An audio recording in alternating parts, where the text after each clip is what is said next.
Hi, Nina. Hi, all. Clearly, Steve Schafer changed my life by deciding that I would be the first shaliach to work with him. I'd like to give it in a bit of a perspective, and there's another man who also had a great influence on my life, an author by the name of Maurice Samuel.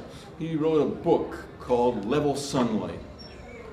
And I would like to use that theme in how I see Steve in perspective today.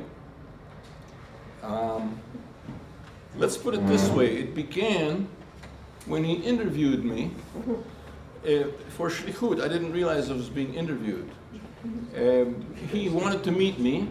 I thought, well, you know, I'm going to be invited for an interview for this shlichut, probably to Jerusalem, to the Nifty office. In any case, it was somewhat unexpected for me to be invited to think about the Reform movement. I knew about the Reform movement, but I actually thought that I would be shaliach to the Kibbutz Aliyah desk of that time. And Steve, he came to Gesher Haziv, and he said, look, I'd like us to meet in the swimming pool of Gesher Haziv. And in the swimming pool of Gesher Haziv, he started asking me about what I thought was important in terms of maybe Reform Judaism and Zionism. And the common denominator we got to very quickly was the matter of Reform Zionist community in Israel. And the fact that we got to that common denominator so quickly, I assume that that was one of the reasons he thought I would be suitable for that shlichut.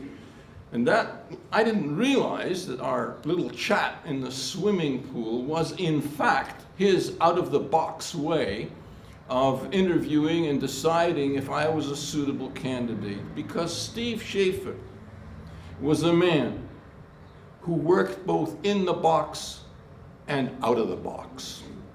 And that, of course, was his advantage over many others. But I will say this in perspective. And as I said, our theme is Level Sunlight. Why did Steve Schafer want Reform Zionist community? And we had these discussions later on when I was in New York many, many times. Number one, he believed that only total Reform community in Israel could impact on Israel. And that a community of ritual only, as in America, was not enough. Number two, and these 2 points had equal weight in Steve's agenda.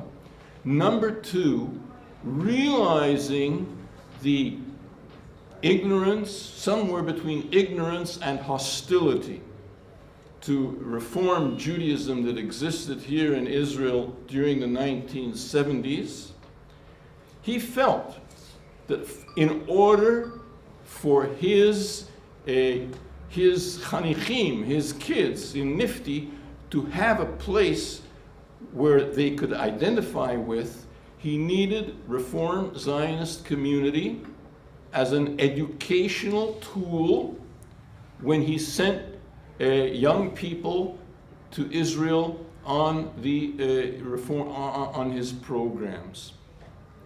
So the next item on his agenda became, for all kinds of reasons, political, financial, the backing for this whole enterprise, and that was his motivation in instigating the foundation of Artza.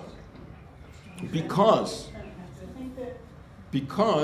he wanted to have a situation where he'd have Artza groups planted everywhere in America in order to recruit for his programs. So I'll end by asking a question at Level Sunlight. what happened? Where is Steve's vision now?